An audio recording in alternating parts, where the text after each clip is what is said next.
We've been talking this morning about the ways in which transition network, transition towns have an input into what the sort of society that we're going to see. We're talking a lot today about community resilience. We've also been talking about the big society and the ways in which we can use the rhetoric and the language of the big society without being taken up with some of the politics of that, but using the idea that communities are important, that communities are what's going to provide a lot of the political impetus and a lot of the delivery over the next 10 or 15 years around things like public services, around things like climate change, around dealing with our aging population, and the increasing resilience of our communities is what's going to help us to have a good society, have a more equal society, to have a happier society.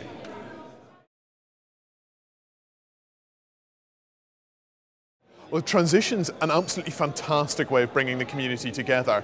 I'm a part of the Portobello Transition Initiative, and we've just had some research work done, and one of the really interesting things was that the thing that people liked most about our project was that it brought the community together. The things that they enjoyed most were the events that allowed them to get together with their neighbours, to talk with their neighbours, not just about climate change and peak oil, but about everyday life. And it's that community resilience that's really going to give us a happier society, a better society. It's going to help us deal with the problems of climate change, it's going to help us deal with the problems of peak oil, but it's also going to make us better, happier, more productive.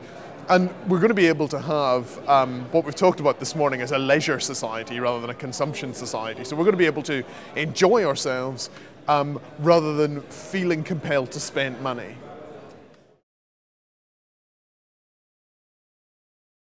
The Scottish Transition Network has been really fortunate in having some funding from government, some support from government to help us get going. One of the things that we need to do is to embed that in communities. We need to talk to one another. We need to learn from what's good. I was really pleased to see Philip Revel from Dunbar talking today about their proposals for a bakery. Those are the sorts of ideas that we can take, that we can learn from, that we can use elsewhere. And that's the sort of thing that I think we need to do over this weekend, and that we need to be able to be doing over the next couple of years, whether or not we get more government funding. Obviously the funding would make it easier.